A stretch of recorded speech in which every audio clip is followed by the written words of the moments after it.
Olá, bem-vindos à Madeira na Europa. Uma série de debates sobre a União Europeia com vista às eleições do próximo domingo para o Parlamento Europeu.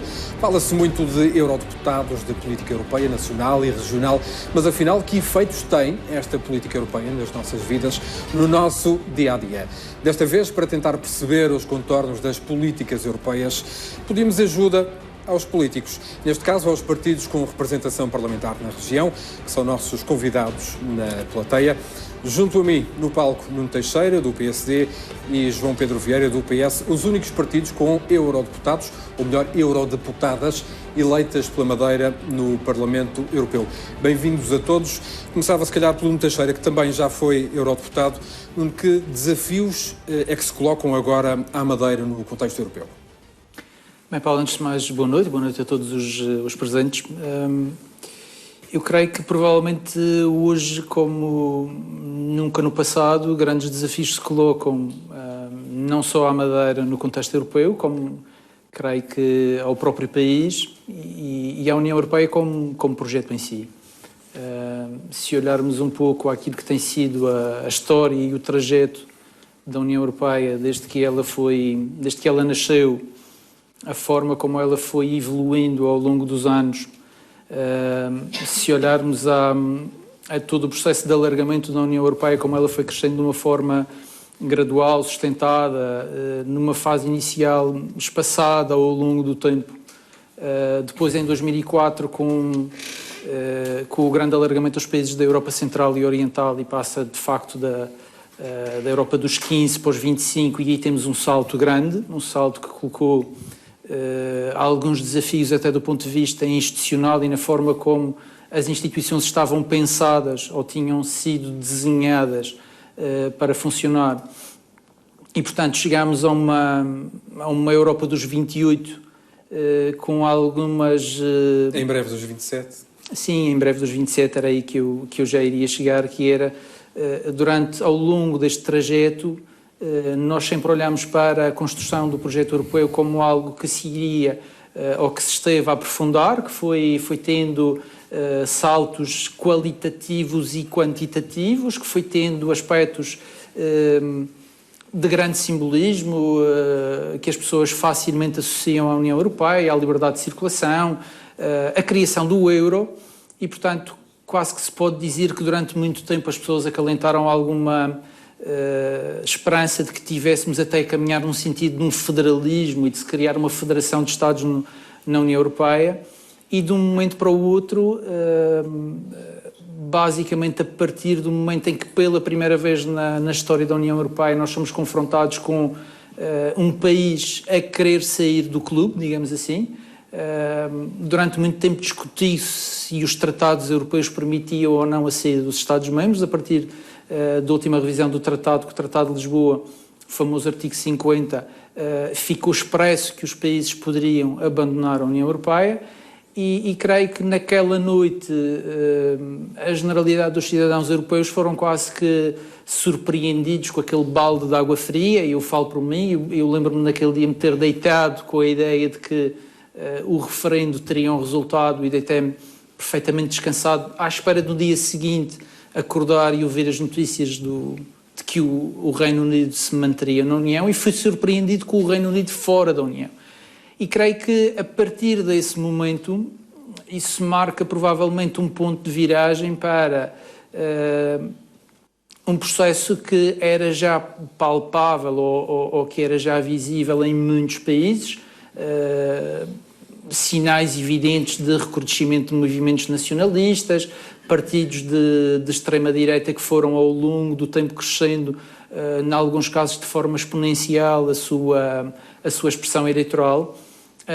E, portanto, hoje em dia eu creio que nós estamos numa encruzilhada, num ponto de viragem, que é, pela primeira vez, as pessoas olham para o contexto da União Europeia com algum receio de que, a partir de agora, se possa estar a iniciar um processo de desagregação que vem um pouco ao arrepio deste processo de alargamento e de construção e de aprofundamento da União Europeia.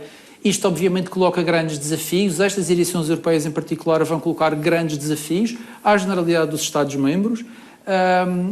Em Portugal também, e, sobretudo, a uma região pequena, insular, ultraperiférica como nós, Madeira, Açores.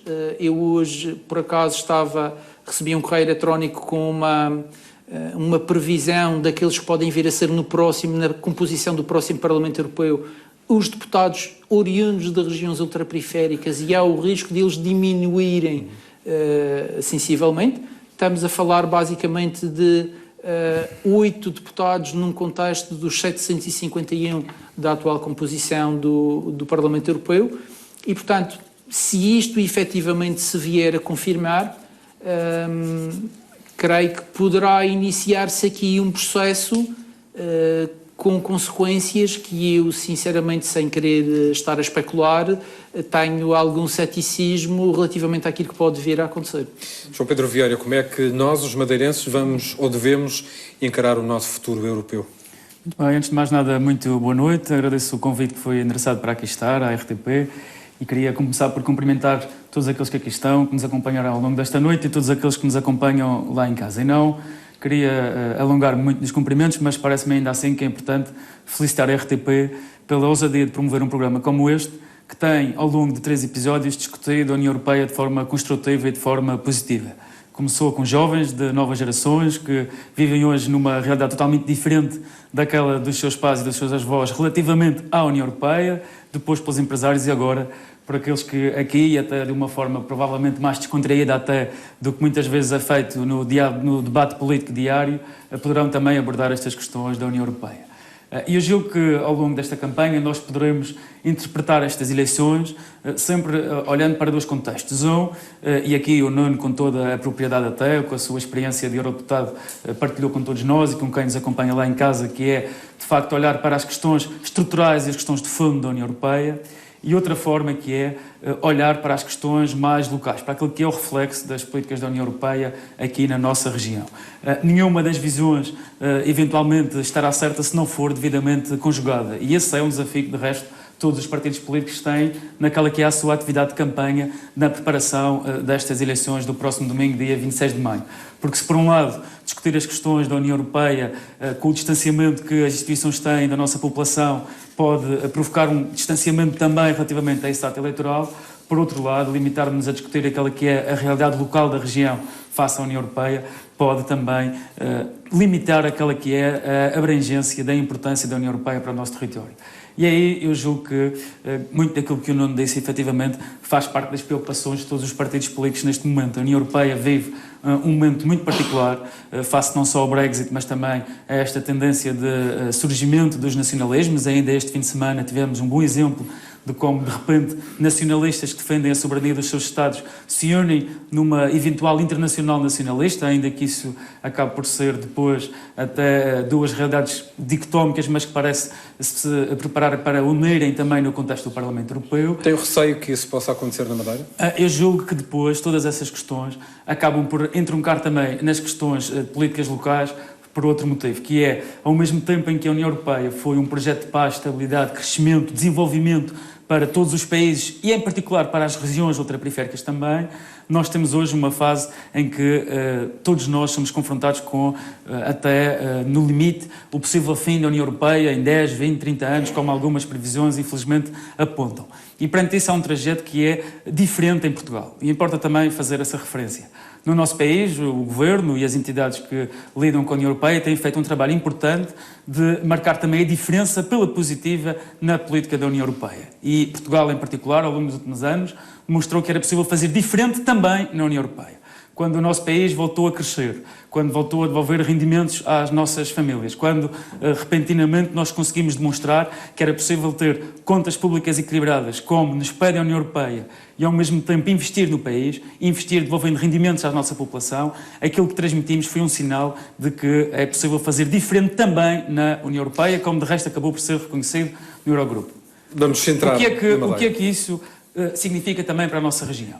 Numa região que hoje continua a ter grandes dificuldades, e quando nós falamos dos indicadores de risco de pobreza da região, taxa de abandono escolar, taxa de desemprego jovem, temos um conjunto de desafios sociais importantíssimos e que encontram depois também nas políticas europeias possibilidades de resposta.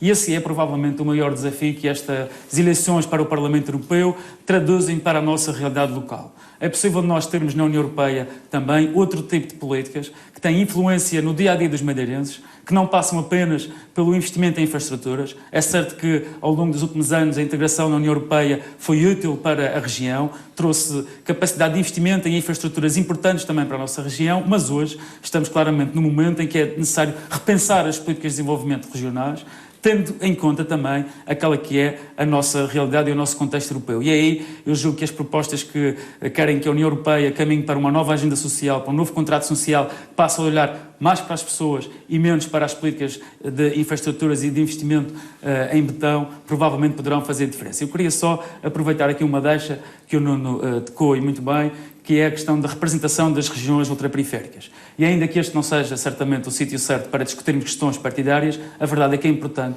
percebermos que no nosso país existem partidos que tiveram também visões diferentes sobre a importância da representação das regiões ultraperiféricas no Parlamento Europeu, e eu não posso deixar de lamentar que ainda antes de nós sequer irmos a votos, sabermos que pelo menos as regiões ultraperiféricas de Portugal, Açores e Madeira terão menos um eurodeputado, e isso é um fator que nos deve levar a todos a refletir sobre a importância que é efetivamente dada não só às autonomias, mas também às regiões ultraperiféricas, e aí o que eu espero é que no dia 26 de maio nós possamos pelo menos garantir a representação de, não sendo possível os 4 que tínhamos neste mandato, pelo menos 3 eurodeputados, mas isso serão certamente os portugueses, os madeirenses e os açorianos a decidir.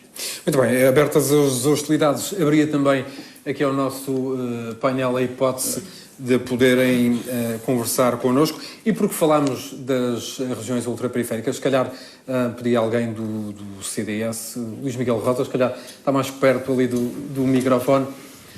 Luís Miguel, o Estatuto de Região Ultraperiférica tem que ser isso a fazer a diferença nos próximos anos para a região? Antes de mais, boa noite, mais uma vez, a todos os presentes e a quem nos vê lá em casa. A pergunta é feita no sentido um bocado complicado de responder assim, sem mais nem menos. A verdade é que a Madeira, enquanto a região ultraperiférica e o estatuto que detém nessa condição na União Europeia, é um estatuto que lhe tem trazido ao longo dos anos e ao longo destes desenvolvimentos grande parte do seu desenvolvimento e a aplicação, nomeadamente, dos fundos europeus e aquilo que é disponibilizado para o seu desenvolvimento. Eu estava a ouvir os dois a fazer as suas introduções e lembrava-me, estava aqui a recordar que quando Portugal entrou na União Europeia em 1936, estava eu na escola, e é verdade que a minha geração e as gerações seguintes nasceram e cresceram neste desenvolvimento daquilo que viria a ser a União Europeia, a Comunidade Europeia, se é, e que desembocou hoje nisto que é a nossa realidade. E a verdade é que essa é uma realidade que hoje para nós portugueses e sobretudo madeirenses é indissociável à nossa vida de desenvolvimento. Hoje é difícil fazer uma política portuguesa e sobretudo madeirense de desenvolvimento da sua região sem estar e sem olhar para aquilo que é a União Europeia e aquilo que é o apoio que esta dá no desenvolvimento regional. Aliás, basta nós olharmos, nacional e regional, basta nós olharmos aquilo que são as grandes obras e que foram as grandes obras, mas que ainda são algumas das grandes obras que foram desenvolvidas e são desenvolvidas na região, e nós encontramos sempre ali o cartaz do fundo, do FEDER e de qualquer fundo europeu que tenha sido utilizado, ou seja, utilizado para essa questão. Portanto, é verdade que isto, nós, ao fim de tanto tempo, nós olhamos para estas circunstâncias e damos isto um pouco como garantido e não pensamos muito nestes assuntos, mas esta é uma verdade que é indissociável. Falamos do Brexit, e desculpem estar aqui a me expandir, mas falamos no Brexit, e nós percebemos um país como é um país, ou um conjunto de países como são o Reino Unido, e as dificuldades que está a ter, mesmo sem ter adotado o euro, as dificuldades que está a ter ao fim de 50 anos para sair da União Europeia, e eu ainda confesso que tenho algumas dúvidas que isso venha a suceder, é inimaginável que isso seria num país como Portugal, que está completamente imerso, não só em termos daquilo que é das suas políticas de desenvolvimento, mas também naquilo que é as suas políticas sociais, naquilo que são as suas políticas de juventude, naquilo que é o próprio sistema e ordenamento jurídico e de todos os normativos que já foram adotados ao longo destes anos, no próprio escopo de desenvolvimento do país e portanto, não vejo a possibilidade de existir neste momento um Portugal fora da União Europeia. E isto tem implicações para uma ilha como a nossa, que não só está dependente, porque por razões naturais e razões geográficas, está dependente dos apoios externos, quer sejam via Orçamento Nacional, quer do próprio Orçamento da União Europeia, mas também do ponto de vista daquilo que é a possibilidade dos seus cidadãos, dos nossos estudantes, dos nossos profissionais, de poderem ver e sentir, e porque isso existe na União Europeia, a possibilidade de expandir a sua capacidade profissional e o seu trabalho. Nós às vezes falamos, e o objetivo deste programa seria um pouco de que a Europa nos serve para nós. Nós antigamente, a nossa capacidade exportativa era reduzida, os nossos imigrantes eram imigrantes que saíam à procura, enfim, de condições de vida que não tinham cá, mas que se sujeitavam, nomeadamente, a trabalhos que muitas vezes não aceitariam cá, e hoje em dia nós exportamos cérebros, exportamos formação, exportamos pessoas com capacidade, exportamos profissionais que vingam nas mais diversas áreas, das ciências às artes, e isto também advém da possibilidade de nós podermos circular livremente nos vários países que compõem a União Europeia, e que permite também ao mesmo tempo captar ao contrário também trazer para cá, não só do ponto de vista profissional, mas também do turismo, e que permite uma simbiose que na Madeira tem sido efetivamente a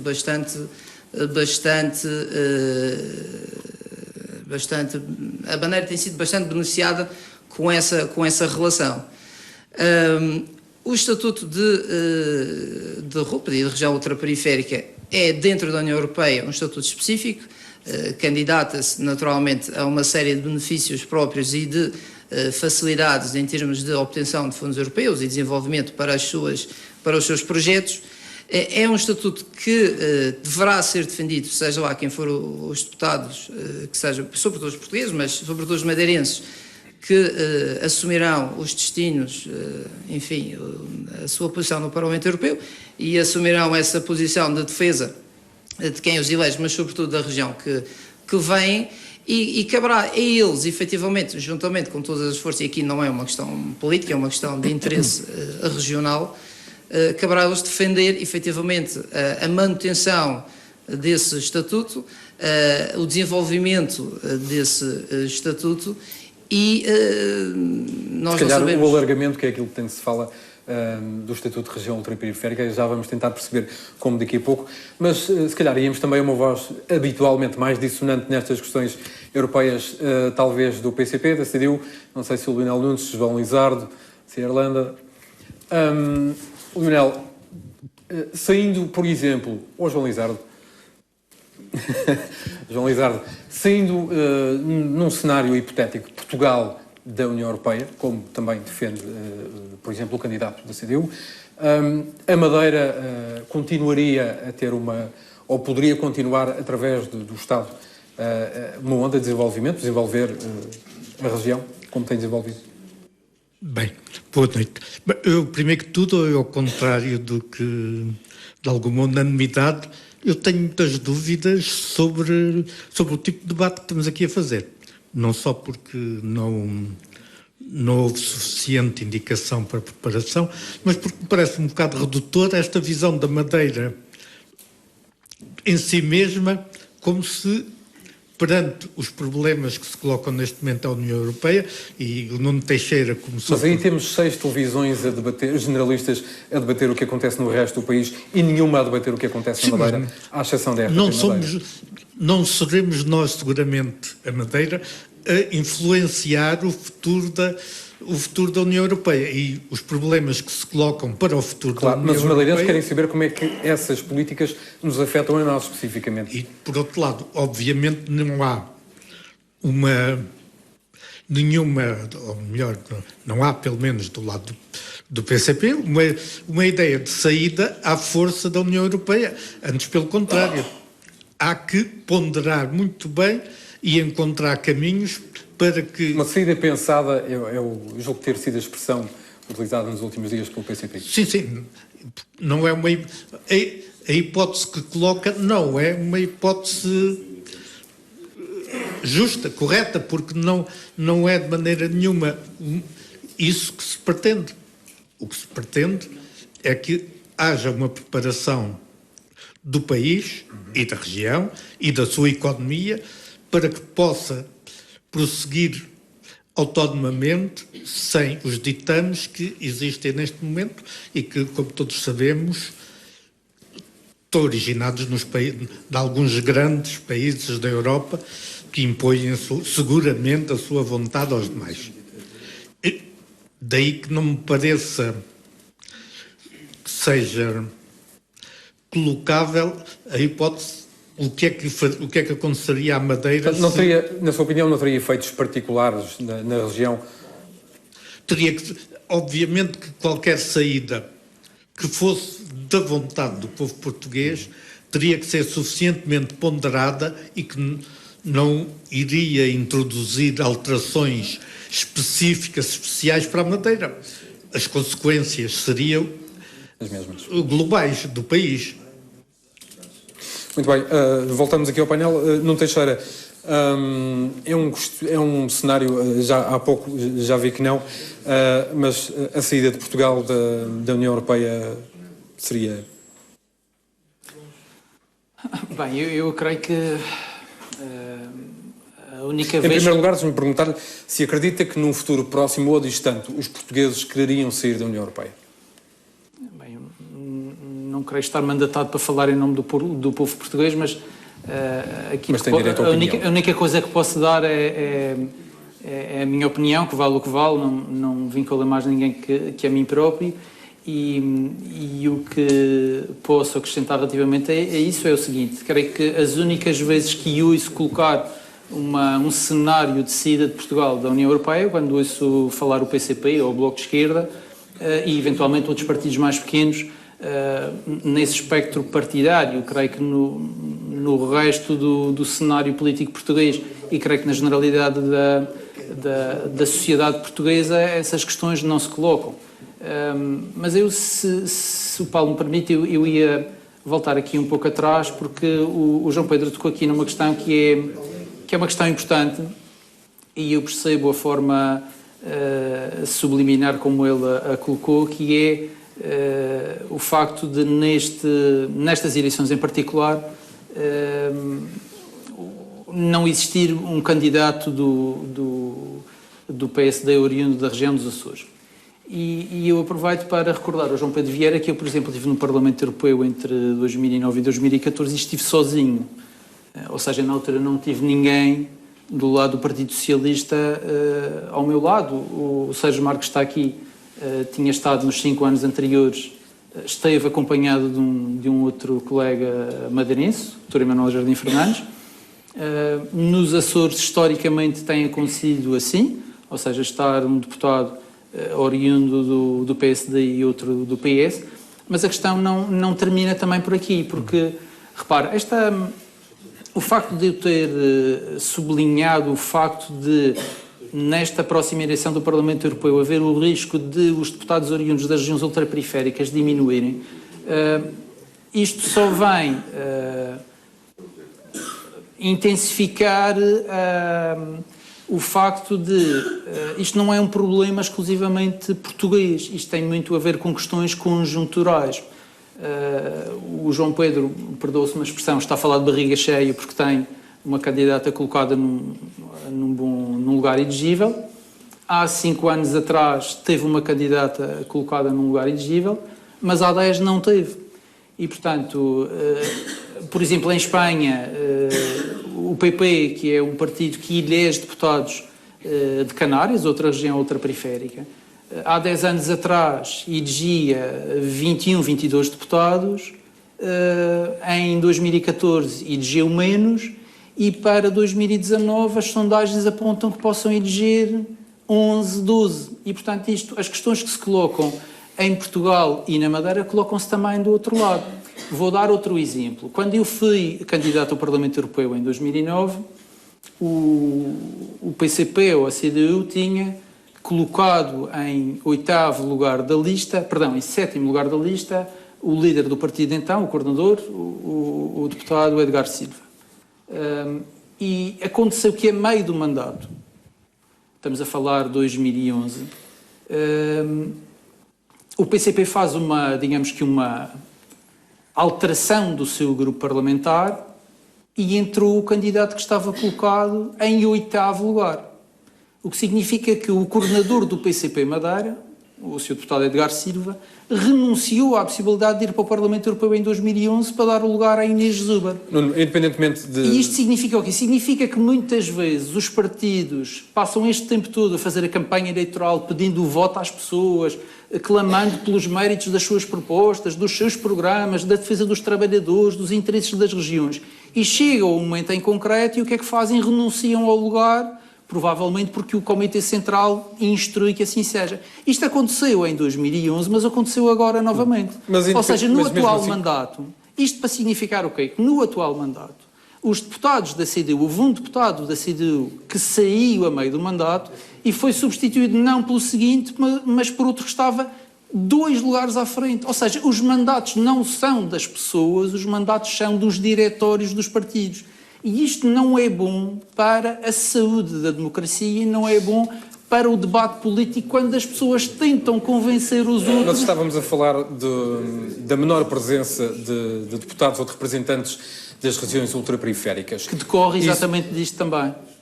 Aqui, com menos representantes das regiões ultraperiféricas, independentemente do partido, o esforço tem que ser maior para que este projeto não define ou não tenha menos força? É evidente, é óbvio que sim. É óbvio que sim, eu disse desde o início. Nós somos... E implica ter de fazer o quê? Nós somos 8 deputados em 751. Nós somos 3 Estados-membros em 28. Significa que nós temos que fazer um esforço acrescido para, dentro deste contexto global que é o Parlamento Europeu, a primeira coisa que temos que fazer é colocar as diferenças à parte e encontrar, digamos, com um terreno comum onde todos temos que nos entender, independentemente do espectro político de onde vimos, se vimos da esquerda ou da direita, e isso é sempre conseguido no Parlamento Europeu. Os deputados ao Parlamento Europeu das regiões ultraperiféricas, quando têm questões essenciais a decidir, têm um grupo informal, é nesse grupo que se reúnem e têm tido, ao longo do tempo, ao longo dos anos, têm tido um mérito de conseguirem encontrar, digamos que um núcleo essencial de interesses das regiões ultraperiféricas que é, digamos que, imune a expressões mais ideológicas do ponto de vista da pressão que os partidos podem fazer. E a cada um desses deputados, dentro das suas famílias políticas, depois tem que fazer um trabalho de sedução, digamos assim, dos seus pares, para tentar que dentro das suas famílias políticas se consigam a maioria necessária para fazer valer as tais posições que são essenciais às regiões ultraperiféricas. E isto é absolutamente vital para nós. Se formos olhar àquilo que é o volume de fundos comunitários que a Madeira recebeu entre 2004 ou 1999 e 2013, estamos a falar de 2.147 milhões de euros. A estes acrescem o envelope financeiro do período 2014-2020, estamos a falar de mais 844 milhões de euros. Estamos a falar de um volume de fundos comunitários que é absolutamente vital para aquilo que é o desenvolvimento económico e social da região, tal qual ela é hoje em dia. João Pedro, é possível, num contexto europeu, pôr diferenças políticas à parte e criar um núcleo duro de ultraperiferias, tendo em conta todos estes objetivos? É, sem dúvida nenhuma, mas permitir-me também que responda aqui a algumas questões. Mas não nos vamos perder muito tempo também. Não vamos, mas também tendo em conta algumas das intervenções, eu não posso deixar, como eu ouvi passar, esta observação quase histórica aqui do Nuno para justificar a opção para o futuro. A mim preocupa-me falar sobre o futuro da União Europeia, não sobre o passado da União Europeia, muito menos do passado das escolhas políticas. A verdade é que os Açores terão menos um eurodeputado. Isso é um facto. E terão por uma opção partidária do PSD. E eu espero que no domingo, dia 26 de maio, nós não estejamos a falar da perda de mais do que um eurodeputado das regiões ultraperiféricas aqui na região, mas isso, como disse há pouco, os madeirenses certamente decidirão, e os açorianos e os portugueses em geral. E aquilo que para mim é fundamental é referir o seguinte: o Nuno tocou aqui num ponto que era sobre a questão se tinha ou não legitimidade para falar em nome dos portugueses. O que o Eurobarómetro indica, o mais recente, é que os portugueses efetivamente identificam-se muito com a União Europeia, que são, aliás, dos povos que mais se identificam com a União Europeia e com os benefícios que a União Europeia trouxe para o país e para as regiões em particular. 78% julguei o número de portugueses que se identificam. E esse é um pormenor que tem que ser depois também tido em consideração quando todos nós decidimos politicamente aquela que é a estratégia para encarar estes atos eleitorais.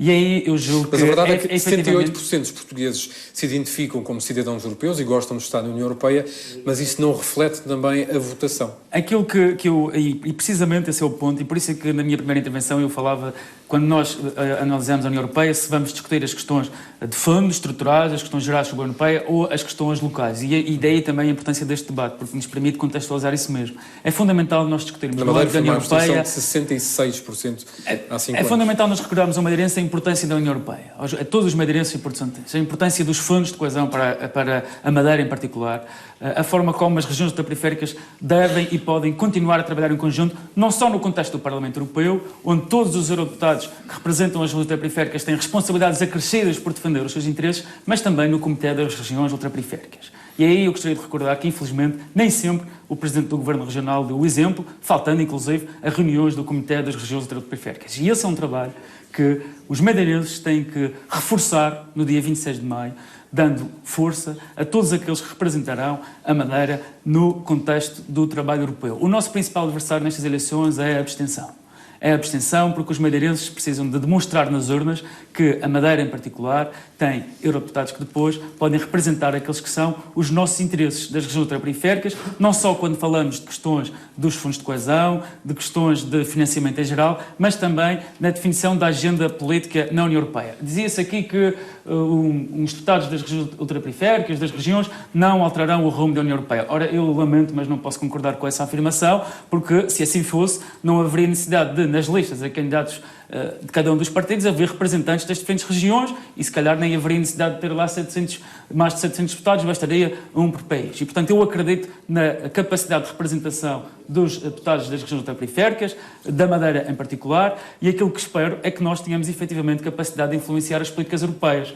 O Luís dizia com toda a razão que nasceu numa geração, e é curioso porque nós, no Partido Socialista em particular, temos falado muito na questão da geração Europa e da geração Madeira em função da candidata que apresentámos a este ato eleitoral, e por vezes essa questão nem sempre é bem compreendida. E é importante recordar porque, e o Luís tocou no ponto-chave, porque quando nós falamos da geração Europa, falamos da geração que não conheceu o funcionamento da Europa e da União Europeia em particular de outra forma. E a verdade é que a União Europeia deu-nos oportunidades de formação, de mobilidade, de trabalharmos noutros países, de estudarmos noutros locais, de viajar de sítio para sítio sem sequer conhecermos aquilo que são fronteiras físicas, não é? Que não existiam há 30 anos. E a geração do Luís, a minha e outras em particular, só conhecem o mundo em função dessa realidade. E o que é bom, porque a União Europeia trouxe paz, trouxe estabilidade, trouxe crescimento, trouxe desenvolvimento para a nossa região e não só.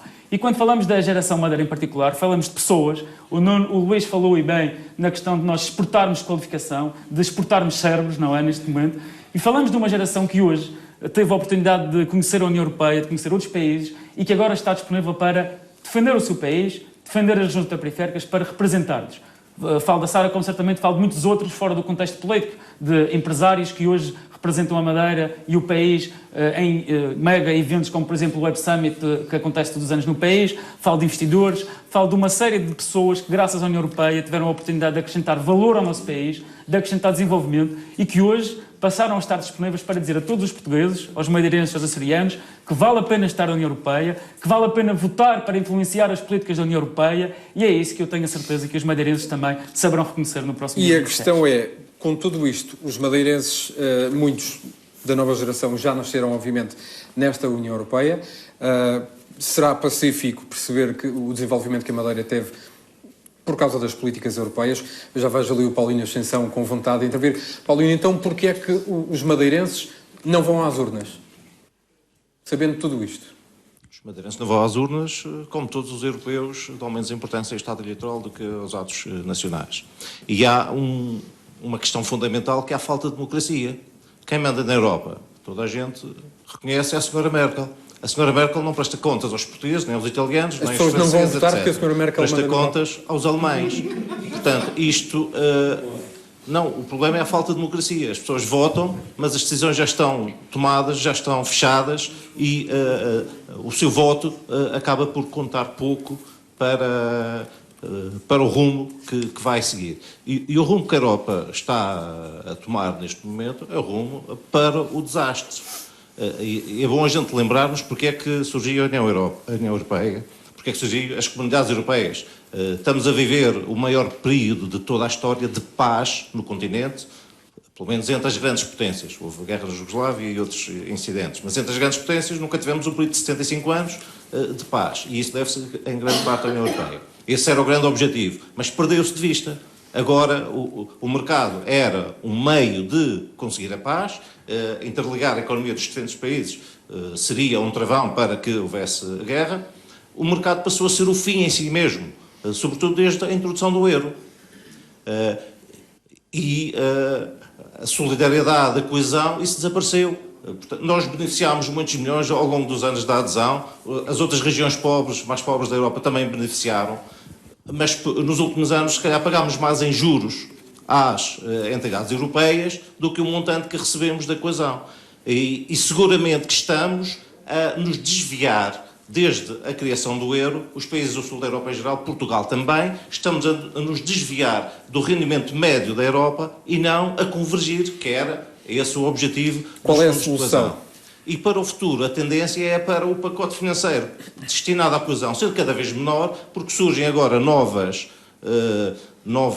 destinos a dar ao orçamento, como os militares, por exemplo, que vai beneficiar sobretudo a indústria, os complexos industriais militares dos países centrais, a Alemanha e a França, que já têm uma indústria militar importante e vão beneficiar com os investimentos nessa área, e nós vamos ficar a perder. E qual é a solução? Portanto, a solução, este rumo da Europa, perante este caminho ao desastre, estar aqui a discutir o estatuto da ultraperiferia, bem, podemos ter um estatuto muito bonitinho, mas depois, se não houver Europa, não serve de nada.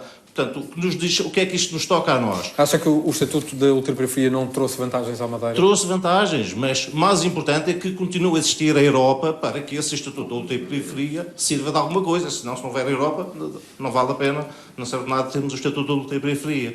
Ora, as forças políticas centrais que estes dois senhores que aí estão representam estão na raiz do problema da Europa. Nesta inversão completa de valores, aquilo que era o objetivo final, que era a paz e a convergência, desapareceu, e agora o que interessa é os lucros do sistema financeiro, sobretudo. E, portanto, a convergência desapareceu. Não há dinheiro para a coesão, há dinheiro para salvar bancos, não há dinheiro para fazer convergir o nível de vida entre os diferentes países. E essa é a grande questão que se coloca nestas eleições europeias. Ou vamos votar nos partidos que estão na raiz do problema, no desenho desta arquitetura das instituições europeias. Só mais um exemplo concreto. Temos o Banco Central Europeu. Se a Sra. Merkel presta contas aos alemães, o Banco Central Europeu, que toma decisões muito mais dramáticas, não presta contas a ninguém, nem ao Parlamento Europeu. O Banco Central Europeu mandou fechar o Banif, mandou entregá-lo ao Santander. Mandou entregar um novo banco a um fundo abutre e agora continuamos a injetar lá dinheiro por já ter sido privatizado. O Banco Central Europeu decide isso tudo e não presta contas a ninguém. Portanto, acredito que os madeirenses não deviam pensar num modo tão regional, mas mais... Pensando no modo regional, porque se não houver fundo de coesão, não vale a pena já estar aqui a falar de fundos europeus do que já recebemos. Vamos imaginar que nos próximos 5 anos ainda vai haver. Portanto, para mim, a maior questão para os madeirenses votarem nestas eleições é escolherem uma força que vá bater-se no Parlamento Europeu para mudar o rumo, para que haja democracia, para que as decisões tomadas ao âmbito europeu, sejam do Conselho, da Comissão ou do Banco Central Europeu, sejam sujeitas a escrutínio democrático e que obedeçam à vontade dos povos da Europa. Muito e bem. não Paulo, da banca. Nuno. Posso, na sequência da Peço desculpa, só mais uma notazinha rápida. Fez uma referência aqui à saída eventual de Portugal da Europa e ao Partido Comunista ao Bloco de Esquerda. Bem, o Brexit não tem origem dos nossos, equivalentes no sistema partidário britânico. Bem, não me estava a referir ao Brexit, estava-me a referir ao facto do Bloco de Esquerda, aparentemente, a não ser que tenha mudado de opinião, não é propriamente partidário da presença de Portugal na União Europeia. Eu estava a ouvir a intervenção do Paulino Ascensão e de facto, por vezes, fico quase que estupefacto como as posições do Bloco chocam com aquilo que são a realidade pura e dura dos factos. Aliás, o Bloco de Esquerda vem sempre um pouco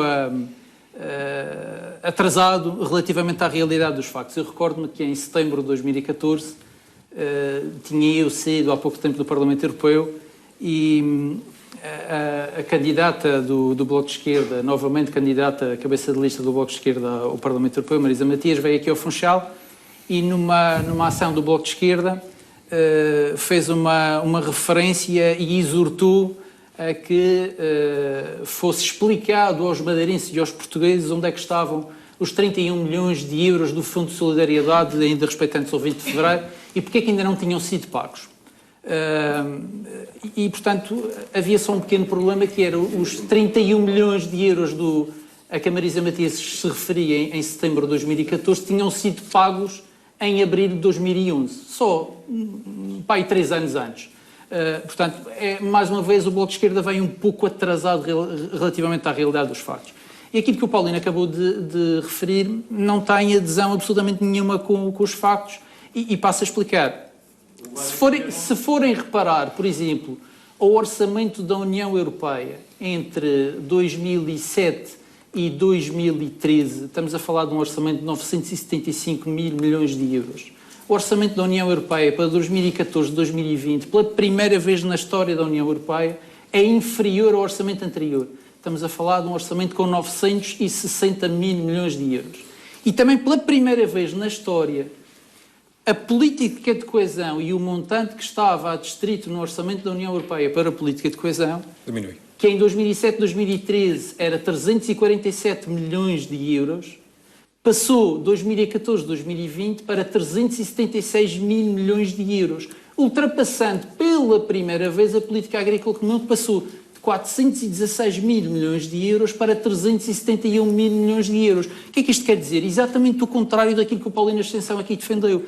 Pela primeira vez na história, apesar de termos um orçamento mais pequeno que o orçamento anterior, a mensagem que se quis passar foi exatamente a mensagem da solidariedade, do reforço da política de coesão, de aproximar os países mais pobres dos países mais ricos. Porque hoje em dia, ao contrário daquilo que é eventualmente a visão do Bloco de Esquerda, dentro da União Europeia continua a haver grandes disparidades, continuam a haver países, regiões como a Bulgária ou a Roménia que estão a 30% na média comunitária e existem regiões, as mais ricas, que estão a 300% na média comunitária.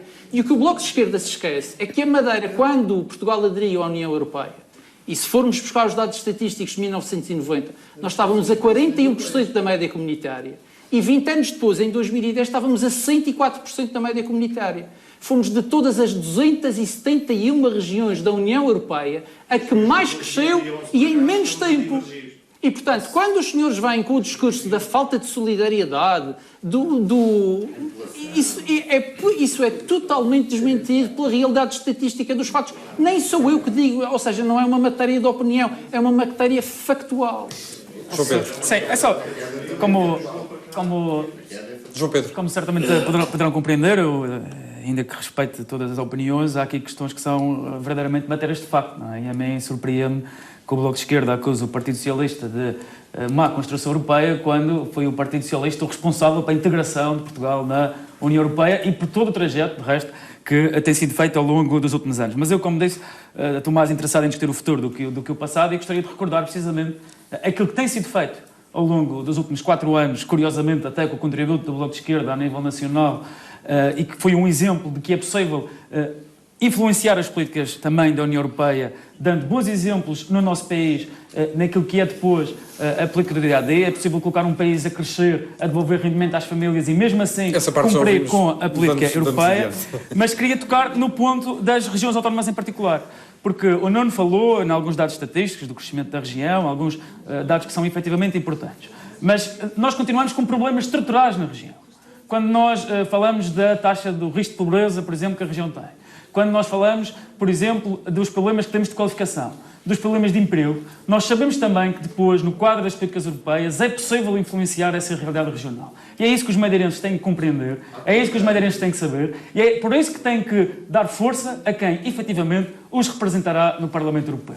Não é possível, e a mim custa-me imenso, ver que outros partidos, que infelizmente não terão a oportunidade de ter eurodeputados a representar a região autónoma da Madeira no Parlamento Europeu, critiquem precisamente aqueles, como é o caso do Partido Socialista, que terão um eurodeputado no Parlamento Europeu se os portugueses, os madeirenses assim o entenderem, os açorianos, e que terão essa capacidade de continuar a influenciar o projeto europeu, também em benefício da região, que continua a enfrentar problemas estruturais, porque as infraestruturas foram, sem dúvida, mais-valias para a região.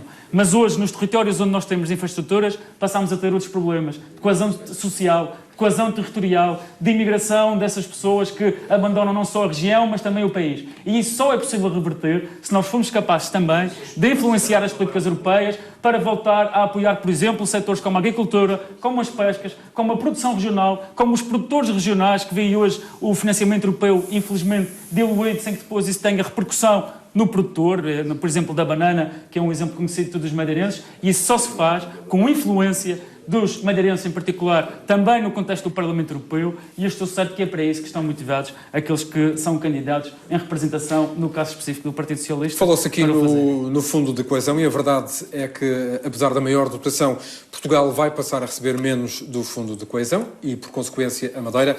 Carlos Costa, do JPP, pedi-lhe que fizessem chegar o microfone ali ao Carlos Costa. Muito obrigado, boa noite. Neste contexto, com menos fundos do Fundo de Coesão, passando a redundância, quais devem ser as apostas regionais? Bom, quero antes de mais, boa noite a todos os presentes e as pessoas lá em casa, os madeirenses e porto-santenses. Eu creio que nós, como novo partido, nós defendemos o projeto Europa.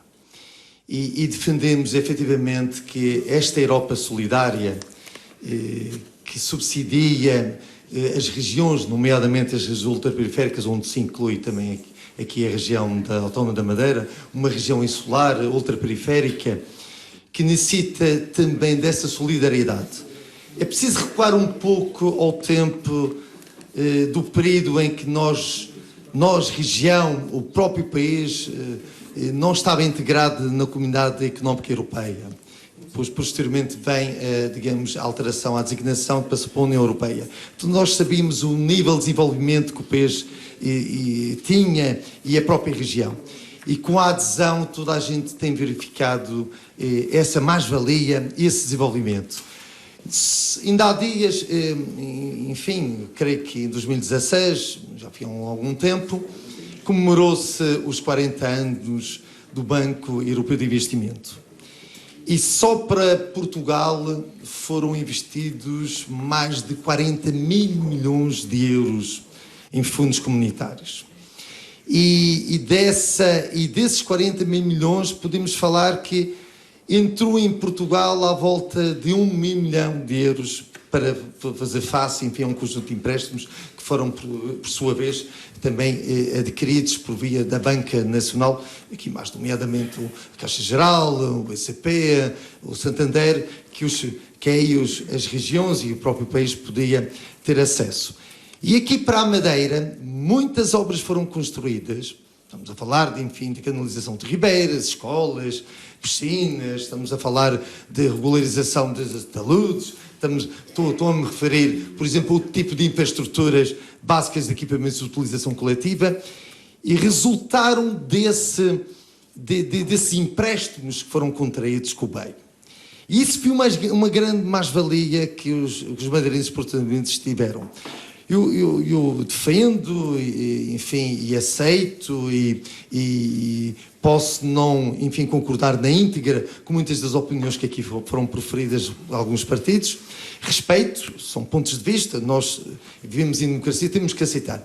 Mas não esqueçamos que a Madeira, novamente os madeirenses, ficaram valorizados, não só a sua economia, mas também o desenvolvimento da região foi muito valorizado com a adesão de Portugal à CIE. Agora, que a Madeira podia recorrer mais ao Banco Europeu de Agora que nós, sim, obviamente que está sempre em aberto, porque o Banco Europeu de Investimentos é um banco que está sujeito à contração de empréstimos, e esses empréstimos terão de ser pagos. É uma percentagem que terá de ser paga.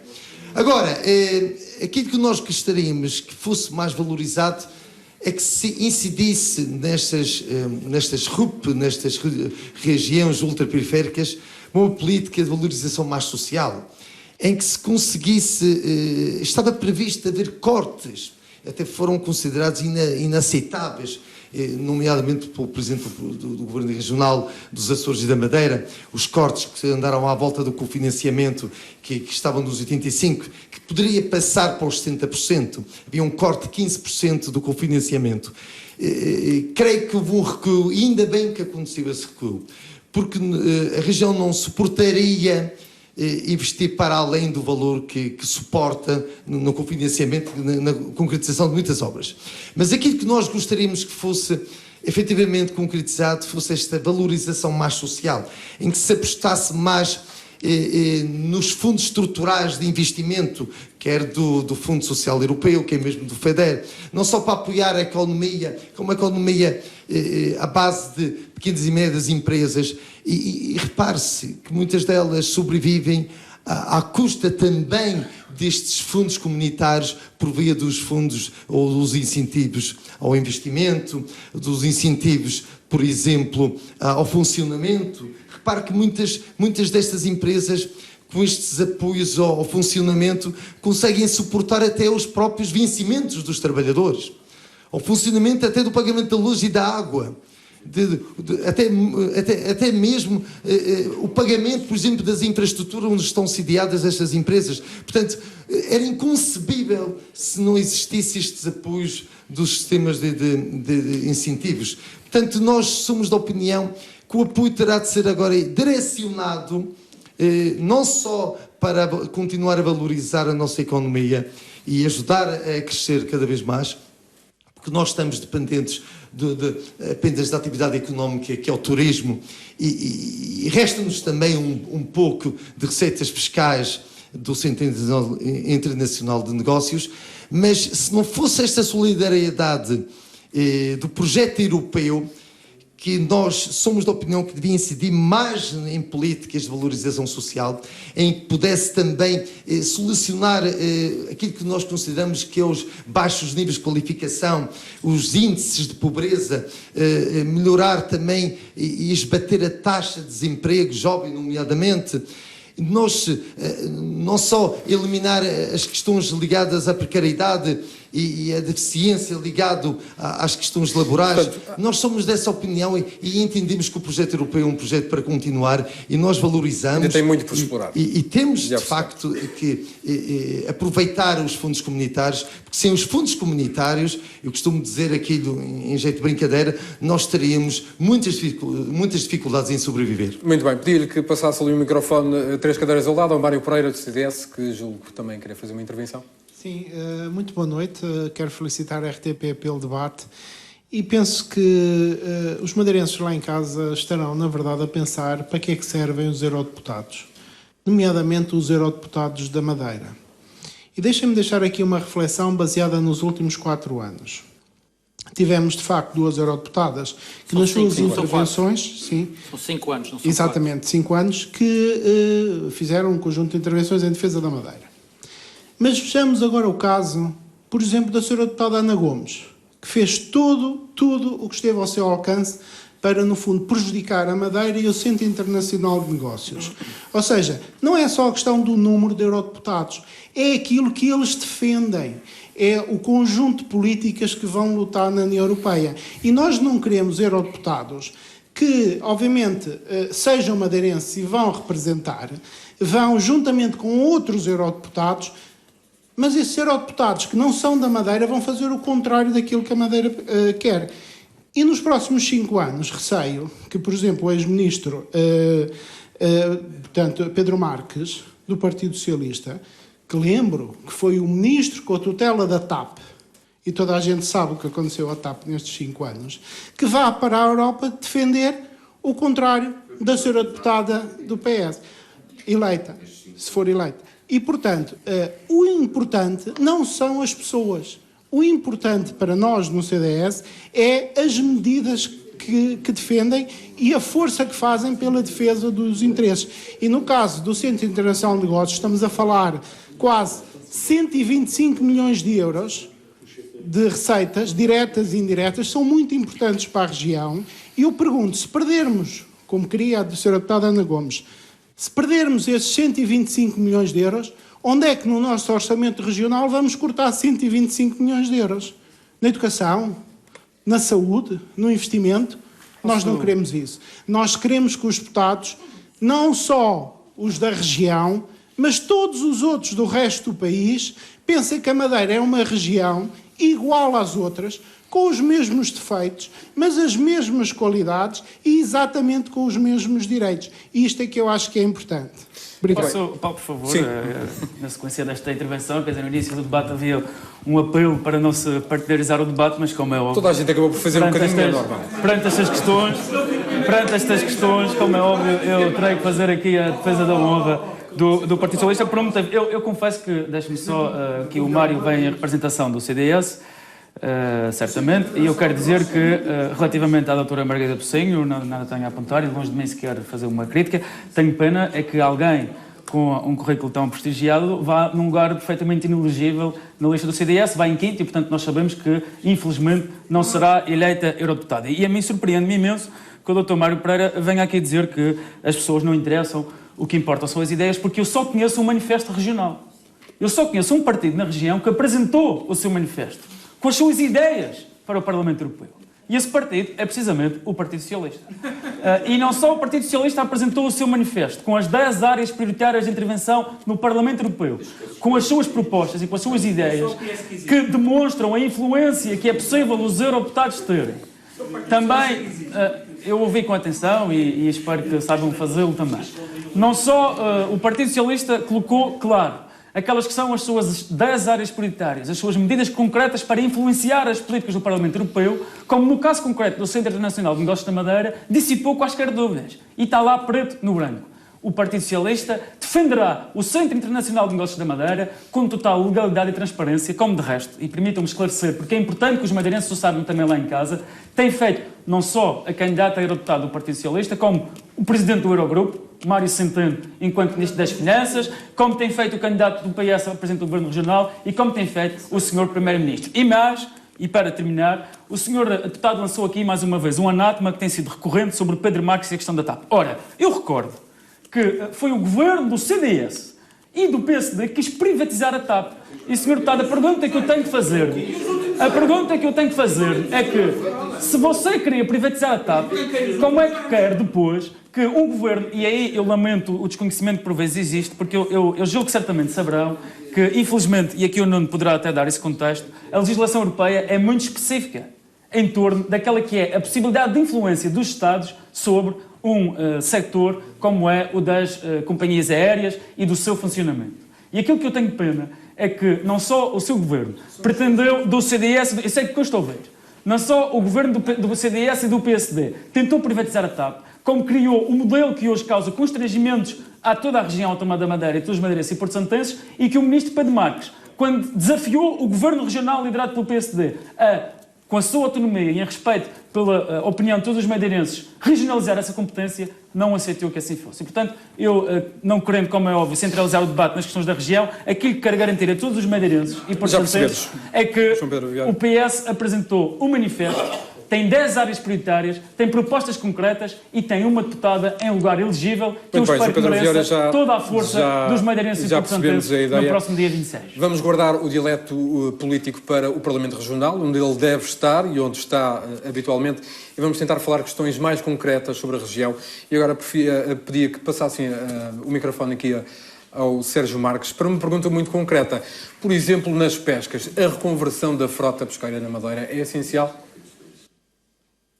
Boa noite ao painel, aqui a todos os que nos acompanham nesta plateia e também aos madeirenses e porto-santenses que nos escutam. Eu, antes de responder à sua questão, Paulo Jardim, gostaria de responder à pergunta que inicialmente lançou. Quais são os desafios para a Madeira no contexto da sua relação com a União Europeia? E aí, eu acho que a resposta é simples e é incontornável. Nós temos que usar a nossa presença na União Europeia para continuarmos um processo de convergência e de aproximação às médias de condições de vida da União Europeia. O Nuno Teixeira falou da tremenda aproximação que nós fizemos desde uma região com atrasos ancestrais quando entramos na União Europeia àquilo que somos hoje. Este caminho tem que ser prosseguido inevitavelmente. É o grande desafio. Nós temos ainda muito para andar para chegarmos à média de condições de vida da União Europeia. E preocupa-me neste contexto que o país esteja a atrasar. Apesar do desenvolvimento dos últimos anos, esse desenvolvimento tem sido insuficiente para evitar que outros países da União Europeia nos ultrapassem enquanto país. E isto tem, obviamente, consequências para a Madeira, porque estamos incluídos num país que não se aproxima, que não converge, ou pelo menos que se deixa ultrapassar por um conjunto de outros países para os quais que é impensável que isto esteja a acontecer. E para a Madeira isto tem um impacto significativo, isto retarda o nosso processo de aproximação a melhores condições de vida pelo facto de estarmos incluídos num país que tem demonstrado uma clara incapacidade para convergir, para não se deixar ultrapassar por outros países da União Europeia. É certo que cometemos muitos erros. O atraso do país explica-se também pelo facto de termos sido levados à falência por uma governação socialista de José Sócrates. Isso implicou um processo tremendo de austeridade por força disso, mais e também no futuro da região. E portanto é isto que não nos podemos esquecer quando falamos do que vai ser a nossa presença na União Europeia. Nós precisamos que é um setor que diz muito à região. Nós precisamos de aproveitar a nossa presença na União Europeia para acompanhar desafios tremendos que também nos afetam, como é, por exemplo, o desafio das alterações climáticas, como é, por exemplo, o desafio da nossa integração na revolução digital que está a acontecer e relativamente ao qual a própria Europa está atrasada. E, portanto, há aqui uma série de desafios que são muito significativos e para os quais nós temos que estar muito bem preparados, conscientes das dificuldades, conscientes dos riscos e conscientes de que temos que fazer o nosso melhor para aproveitar as políticas que podem ser determinantes em termos da melhoria das nossas condições de vida. Relativamente às pescas, é óbvio que sim, isso é uma questão inerente ao nosso estatuto ultraperiférico. O nosso estatuto ultraperiférico tem um significado muito especial. É o reconhecimento do nosso direito à diferença. Nós somos uma região absolutamente diferente da maioria das regiões europeias que têm uma natureza continental. Ora, esta nossa especificidade implica respostas adaptadas à nossa diferença. E nas pescas isso é incontornável. A nossa pesca não pode ser equiparável nem comparável à pesca que se faz nas grandes plataformas continentais e, por isso, merece uma atenção especial por parte da União Europeia. E aí, há que o reconhecer, a União Europeia não tem andado bem porque tem, por exemplo, tido uma política extremamente restritiva no que concerne aos apoios que a política comum de pescas concede, nomeadamente às frotas pesqueiras das regiões ultraperiféricas. Eu aqui estou claramente com uma posição crítica relativamente ao que tem sido a postura da União Europeia.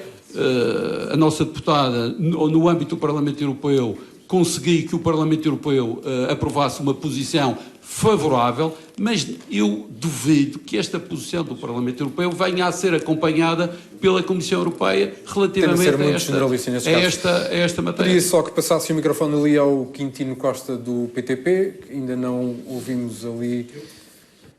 Se calhar. Quintino, qual é a posição do PTP no meio de tudo isto? Qual é a direção que a Madeira deve tomar no futuro europeu? Boa noite. O PTP entende que esta Europa, uma Europa dominada pelas questões económicas, uma Europa que produz grandes injustiças sociais, uma Europa intolerante por vezes em relação aos mais fracos e aos mais pobres. Eu dou-lhe um exemplo.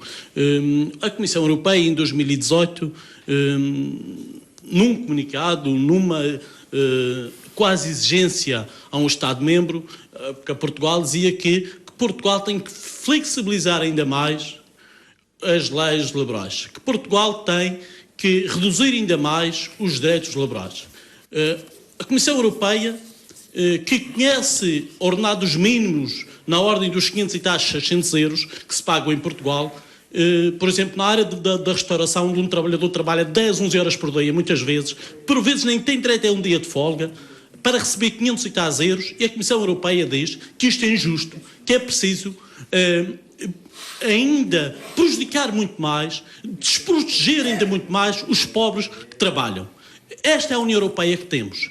Estamos a debater os fundos europeus que recebemos, e recebemos bem, e eu reconheço que tenhamos recebido e contribuíram para o desenvolvimento físico da região, mas o desenvolvimento social da região, nomeadamente as diretivas europeias, que a União Europeia não conseguiu através da Constituição Europeia que tanto queria, e que os países europeus que fizeram o referendo disseram não, queremos Constituição Europeia, que as diretrizes europeias conseguem esmagar os mais pequenos, como é o caso dos trabalhadores e de Portugal em particular. Por isso defendemos uma União Europeia mais tolerante, uma União Europeia que tenha em consideração os mais fracos e as regiões ultraperiféricas. Ora, não se pode permitir, ou não se pode aceitar, e não se pode olhar para isto com bom grado, quando a União Europeia prepara-se para o próximo quadro comunitário reduzir ainda mais o financiamento que quer dar às regiões. Ainda ontem eu vi um candidato, por acaso que não está aqui, do PDR... Não há candidatos nenhuns aqui. Ouvi um candidato de um partido que não está cá a dizer que feliz da vida, a dizer, e é o candidato do PDR, a dizer que o eurodeputado desse partido que defendia que acabassem com as cotas, que acabassem é injusto para o olhar do pescador e para aqueles que estão diretamente, mas temos que olhar para a cota como as cotas de pesca como um mal menor para a sustentabilidade dos mares e das pescas, mas que defendia, dizia ele, que não queria a modernização da frota pesqueira. Ora, temos a Espanha com uma frota pesqueira, as Ilhas Canárias, por exemplo, com uma frota pesqueira moderna, e temos um eurodeputado, não é um candidato, ele tem um eurodeputado lá, a dizer que não é importante a modernização da frota pesqueira, mas é importante sim acabar com as cotas de pesca. Ora bem, estas questões e a pesca para a região autónoma da Madeira é de grande interesse, é um sector económico que nos diz muito, economicamente e historicamente até, e não se pode... que aceitamos, que vemos em democracia, mas eu fico triste quando ouço um candidato, quando ouço uma candidatura, quando ouço um partido que até tem um eurodeputado dizer que a modernização da frota pesqueira não devia de ser uma prioridade da União Europeia. Muito bem, julgo que Erlan Amar gostaria de intervir. Já não temos muito tempo. Muito boa noite, muito obrigado também pela oportunidade de cumprimentar o painel, todos que nos ouvem cá em casa, e não podia deixar duas notas de registro. Uma primeira, pela preocupação que foi aqui demonstrada pelo Sr. Nuno Teixeira em relação à posição, ao lugar da lista que alguns dos candidatos da CDU têm vindo a ter ao longo dos últimos anos, mas também não podemos deixar de dizer que quer a Madeira e o Porto Santo não ficaram menos defendidos no Parlamento Europeu, tendo 3 eurodeputados da CDU, e é reconhecido inclusivamente pelos próprios adversários. E aqui, como nós temos dito, o que conta no fundamental não é o que está na certidão de nascimento, porque basta só relembrar que os 3 eurodeputados que a CDU tem no Parlamento Europeu, em questões fundamentais, nomeadamente com as intempéries que afetaram a região autónoma da Madeira com o 20 de fevereiro e os incêndios. Em relação às pescas, inclusivamente à agricultura, nós tivemos propostas concretas, e não é porque não temos um deputado nascido na região como tem sido aqui muitas das vezes colocado, que a Madeira ficou menos bem defendida pelos deputados da CDU no Parlamento Europeu, e não podíamos deixar também de colocar esta nota de registro.